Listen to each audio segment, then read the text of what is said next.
Welcome back. I'm Erika Cole, the church attorney, and I'm so glad that you're joining us again, especially for a topic that's crucial for so many of our listeners: rest. As church and ministry leaders, you may find yourselves balancing demanding schedules and the weight of responsibilities, sometimes at the cost of your own well being. But today, we're diving into the importance of rest and not just physically. I'm thrilled to be joined by Dr. Saundra Dalton Smith. She's a board certified internal medicine physician and work life integration researcher.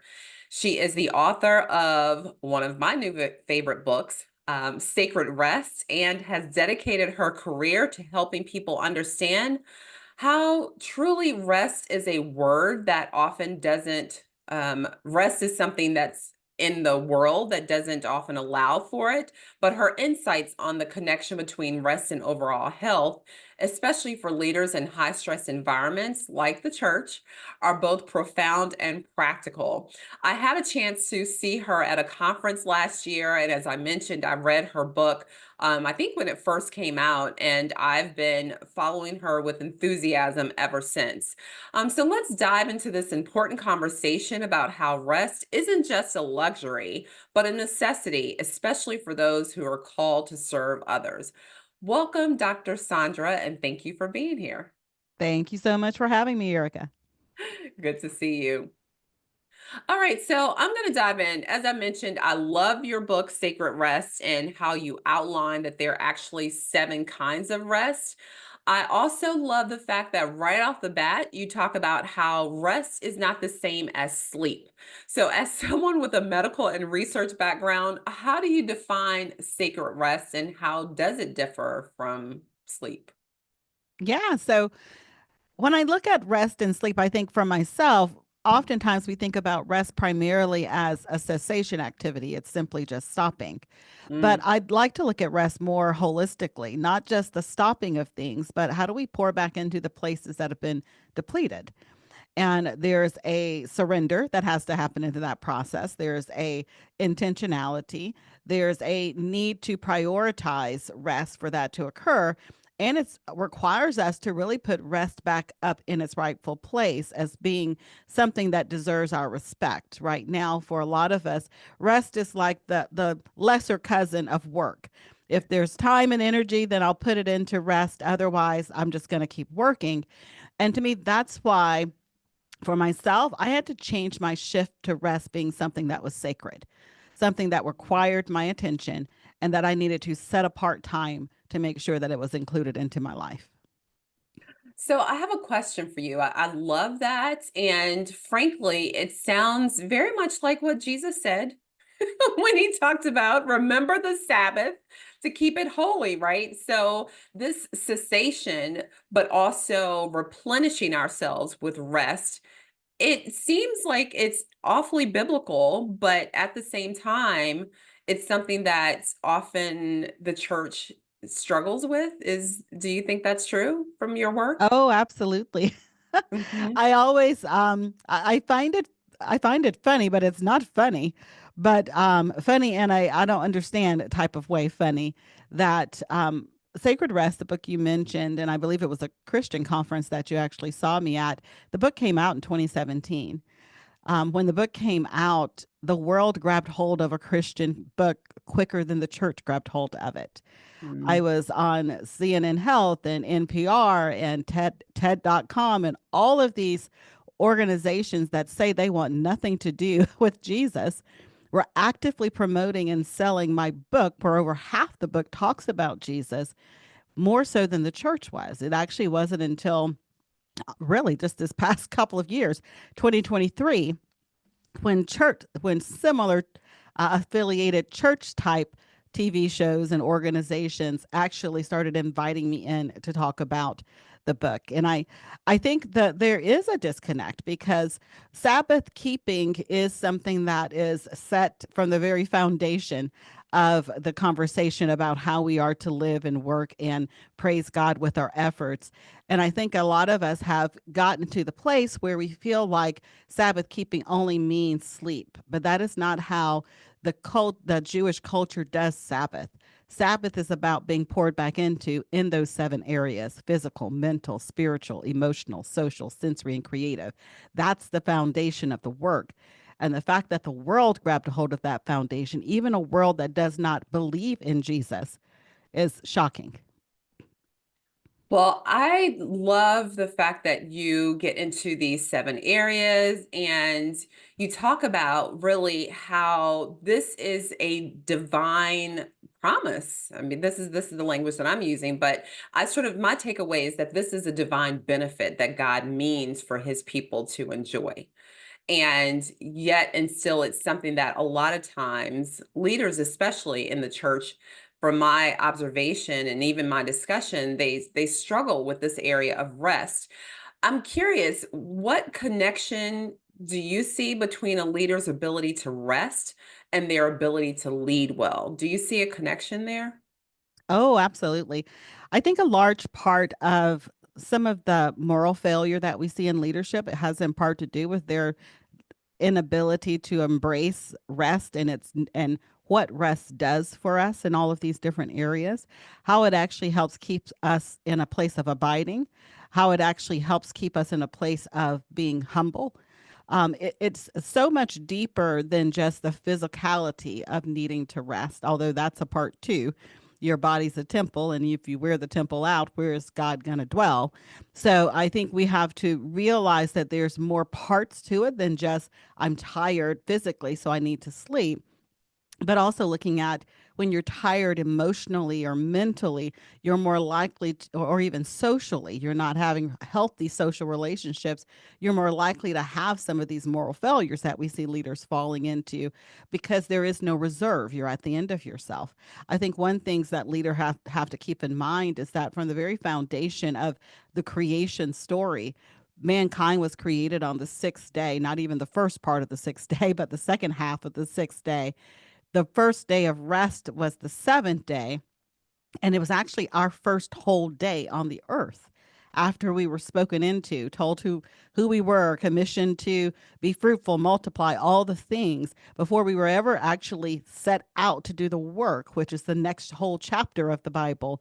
We were placed in that day of rest. We, as leaders, have it kind of twisted around. We say we will rest when the work is done. The work will never be done. The rest Mm. has to be what feeds the work so that it's not coming from your strength all the time, but that you are empowered by the Spirit of God through your resting. That is so, so powerful. I have to say, as many times as I've read the book of Genesis, I don't know that I ever fully understood that rest preceded, for humans, rest preceded work, really. Yeah, I think Wow. that's why we burn out. There's Mm. a lot of leaders who are gifted by God. And in their gifting and their talent, they are able to produce absent of the Spirit. So they can produce things, but they're producing it in their own strength, and your strength will wear out. And so we have to realize if we're going to continue to produce and produce things with the Spirit of God, that it requires us following spiritual precepts. That's so, so powerful. So we've referenced multiple times these seven kinds of rest, and you covered them quickly. Can you go into them with a little bit more detail? We've talked a bit about the physical rest, which you said is not just sleeping. But maybe can we start there and cover those seven, please? Yeah. So the seven, just to mention them in whole, are physical, mental, spiritual, emotional, social, sensory, and creative. Physical sleeping is a part of it. Sleeping is important, but physical rest also includes the ways you use your body. So everything from stretching to taking a leisure walk and getting your muscles relaxed and making sure that your monitors on your computers are at a good height for your neck so you're not hurting your back. So all of those things play into the physical part of it. Mental rest is looking at how well you're able to focus and concentrate, the things that you do to clear your mind, whether that be something like a brain dump, where at the end of the day, when you're laying in bed and thinking all the thoughts, you have a journal or a notepad where you're jotting these things down rather than ruminating over them in your head. There's multiple ways for each type of rest, but I'll just give like one maybe for each. Spiritual rest is looking at building up your relationship with God. So it goes beyond just knowing scripture and reading your Bible, all of which are things we should be doing, but it's spending time with God with intent towards intimacy. I oftentimes say it's when you're praying, but you also spend some time silence just to hear what he has to say to you.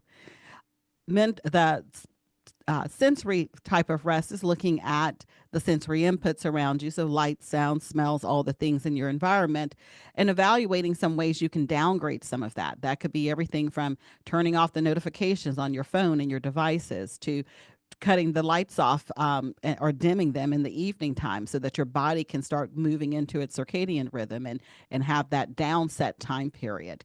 To putting noise cancellation earphones on if you're working in a busy location at your workstation. Social rest looks at the people in your life. Most people in your life are pulling from your social energy. They need things from you. We have to make sure there are people in our life who don't need anything from us, that are life giving, that are pouring back into us. And then emotional rest is looking at how freely you feel to share what emotions you have.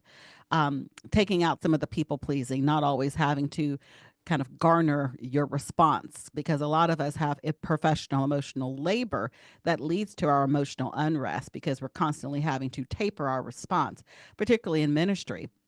You're sitting down with a couple who, let's say, is in adultery, and maybe that breaks your heart, and maybe you want to, maybe that's something you dealt with and you almost feel like crying, but you won't. Most people will be able to kind of garner and harness those emotions in a way to get through whatever work they're doing. Maybe they're a pastor sitting at the bedside of someone who's transitioning in the hospital. They're not usually sitting there crying, even though that person may be someone who is very dear to them. We do this all the time. We kind of hide our emotions to be strength for other people. And so we want to make sure that in those moments that we allow ourselves times outside of that professional moment to release. So Mm. whether that's with a trusted friend, whether that's with maybe it's with a counselor or therapist or another pastor, but someplace to release it. And then finally is creative rest. And that looks at what inspires you, what opens up that childlike awe and wonder in you, where you look at something, maybe it's the ocean or mountains, or maybe it's flowers, or maybe it's artwork or listening to music, but something that has already been created that you then allow to unlock creativity and awe and wonder inside of you. Yeah. So first of all, I just think it's so profound that you have been able to identify, again, as a medical doctor yourself. Obviously, you know what it looks like to go through rigor. You've had to. You know what it looks like to really put out a lot of energy in care of others. You're also a wife and a boy mom like me, and so, there is so much output. I have found it to be incredibly interesting, not only that you identify these 7 areas of rest, these 7 different kinds of rest, but that these different areas are addressed maybe in different ways. So let me tell you how I found this applying to my own life, and I didn't even know until after I read your book. I experienced burnout myself. I didn't know that's what it was, but what I found is that once I shifted from, I always describe the fact that I worked in a law firm. That's all I'd done for over 2 decades. And I literally tracked my life in 6-minute increments. That's what was required of me. So I'm tracking my time in 6-minute increments. And when I shifted from that way of working, I was definitely burnout, and I started going back to doing puzzles, which is something that I had interest in, but I hadn't done in years. I'm doing puzzles. I'm doing paint by numbers because I can't really. My husband is an amazing artist, but I'm doing like paint by numbers, and I'm really it's what brought me delight in that time. And because I couldn't do really hard things, like my brain was like, we can't do hard right now, ma'am. Like you've done enough. And when I read your book and I heard you speak, I came to understand that that particular kind of rest was meeting that burnout that I didn't realize I had. Can you speak to sort of how the different kinds of rest can minister to us as in our area of need? Oh, absolutely. That I think that's the key for a lot of Mm, people. And that's why some people feel like rest or vacations or PTO, all of those different things don't work because they stop or they do something they feel is restful. In other words, they may go to a spa or get a massage or they may lay on the sofa all weekend and do nothing and think, I rested, why don't I feel any better? The problem isn't that they didn't do rest, they didn't do the right type of rest for the area that had the rest deficit. That's where people are missing it. And I feel like that's where a lot of people in ministry and leaders miss it as well, because they think, well, I take my day of Sabbath, I just stopped. I didn't do any work. I just stopped. So I took my day of Sabbath, but it's not really beneficial to me. And the issue is that they're not actually being intentional about restoring the place where they have a rest deficit. And so mm. that's where most people have to start. Identify what kind of tired, what kind of fatigue, what kind of burnout you're experiencing. That's where the whole concept of restquiz.com came from. That was the number one question we got when we started introducing this, as I said, to secular audiences first, really to my patients at the very first. That was the very first thing that people started saying. I'm tired. How do I even know which of these I need? Or do I need all seven? You can't just jump in and try to eat the whole elephant. And chances are there's some you're already excelling at.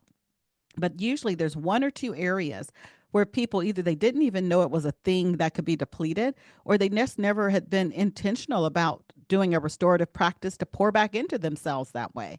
When they identify that, that's when you can start feeling the shift. That's so good. Can you say more about the quiz? Yeah, the quiz assessment, it's available at restquiz.com. It gives you a score in all of the seven areas. So you can see kind of where you fall in each one. I always say pick the one with the greatest level of deficit. That's the one you should begin with, because once you start pouring into kind of the emptiest bucket, you start feeling the improvement and the kind of boost up of energy in all the other areas. That's really good. So we're talking obviously to church leaders and so how can church boards and ministry teams create a culture where rest is prioritized and modeled at all levels of leadership? What are your thoughts around that? Yeah, I think whenever we're trying to integrate a culture with a concept, it has to start from the top down. It's one of those things where if the leaders and those who are making the decisions and making the policies and coming up with the guidelines and the rules, if they're not kind of fully on board, it's very hard to get anyone else within the organization, the church or the culture to, or the members to get on board as well. So it starts with them actually beginning to implement some of these type of restorative practices within their own life, because people can see you when you change. And so when you all of a sudden go from burned out, tired, exhausted, saying things like, oh, I just want to go home and go to sleep, to being truly on fire. You know, we talk about being on fire for God, but a lot of people who say they're on fire are burning out. That's the fire that they've built. They haven't built the fire like the burning bush type fire, where they're on fire as a living testimony and witness of what the Holy Spirit can do. So when people see that shift in you, from on fire burned out to on fire empowered, it makes them question what changed. And then it Mm, gives you a platform to be able to say, this is what I did different. I actually started to honor the need for Sabbath and honor God's command for rest. And that changes a culture. It doesn't just change your internal culture at your church, it actually changes the culture, the external culture as well, because they then see Christians as different, because Christians aren't mad and upset and quick tempered, because those are the kind of things that happen when you don't have adequate rest. You mm. actually live and act and respond in a different way. Well, you literally led right into the question that I wanted to ask next, which is, what are some signs that a leader is in need of rest, but perhaps hasn't recognized it? So you started to mention some of those behavioral things, because I want people to be able to, be able to identify it in themselves. What are some of the signs? Yeah, so each type of rest has its own signs. Mm. So physical rest, if you're having a lot of body aches and pains and your physician can't tell the reason why you're feeling that way, maybe a physical rest deficit. Mental rest deficit, some of the signs includes inability to concentrate. Are extremely forgetful. You're having a hard time picking up on concepts. You keep forgetting appointments and forgetting different aspects. Maybe you were someone who could memorize the scriptures with no problem. And now all of a sudden you're like, do I have dementia? And nobody, your doctor says, no, dementia test is normal. Could be a mental rest deficit. Spiritual rest deficits tend to present themselves as a loss of feeling like your life has purpose, feeling like you're not doing all the things that you feel that you are capable of doing, or that you've even lost some of the passion and the joy that comes with the work that you do. Emotional rest deficits can show up in ways like depression or anxiety. It can show up in ways such as worry as well. Sensory rest deficits tend to, and interestingly enough, sensory overload syndrome tends to present itself in a psychological way with irritation, agitation, rage, or anger.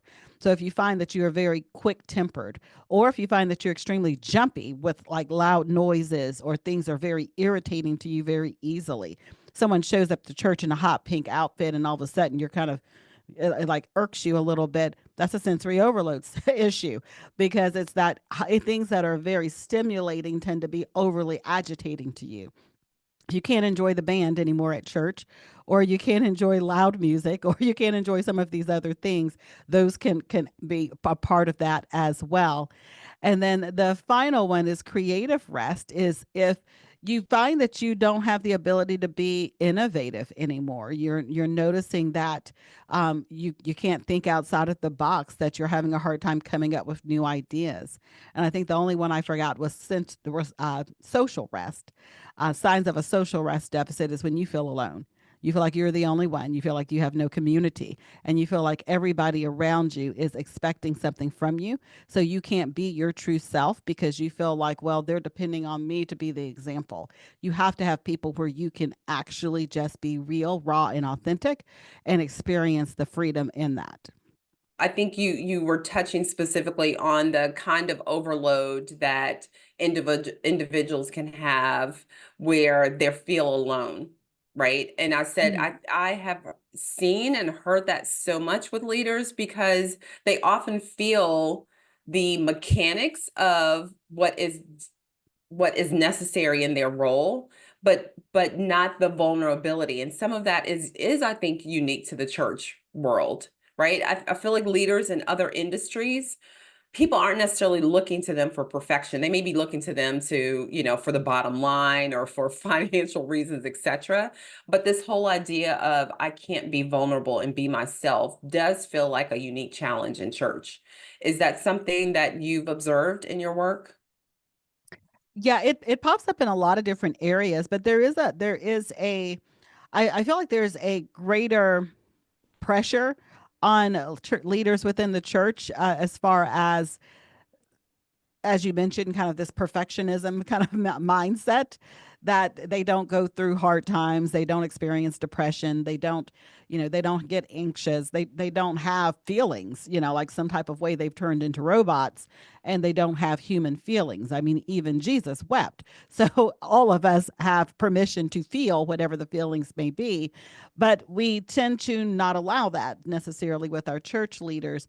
Particularly, church leaders are real people going through real life experiences. So their marriages go through troubles too. Their kids do drugs and have sex outside of marriage and all sorts of stuff, just like everybody else's kids do. Hmm. And so they need a place to be able to have those conversations where they can have the camaraderie of people who understand their journey, as well as the emotional rest of being able to say how they're feeling. Not That's good. most, if we talk to most leaders in ministry, they have had a time when they question some aspect of their faith, but they probably won't Mhm. ever say that on the pulpit on Sunday morning because they don't want to confuse their congregation, but it's the reality of their experience.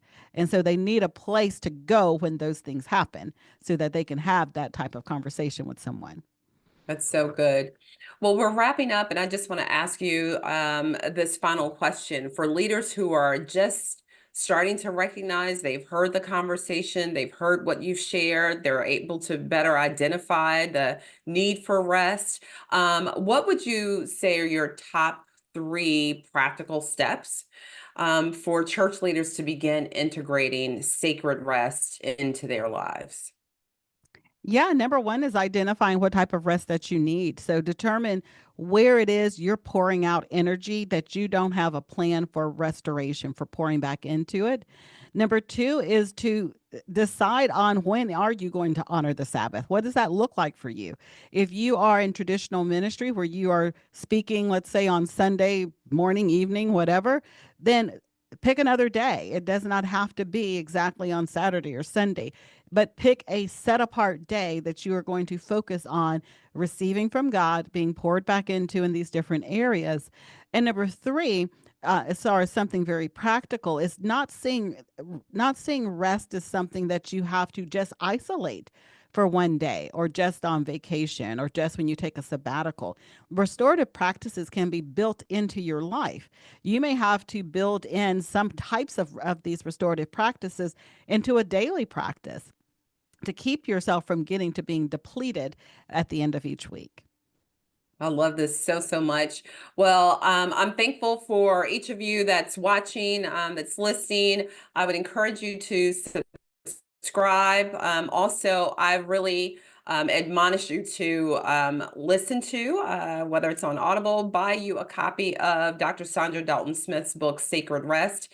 It is a must, I feel like, for everyone, certainly for church leaders. And I would also want you to go to erikacole.com, check out Faithful Foundation's membership. We are enrolling. We would love to have you as a part of the membership and as one of the areas of rest, which is coming into community. So thank you so much, Dr. Saundra Dalton Smith. Appreciate your time. Thank you, listeners, and those of you who are watching on YouTube. We look forward to hearing your feedback and reading your comments. Blessings to you.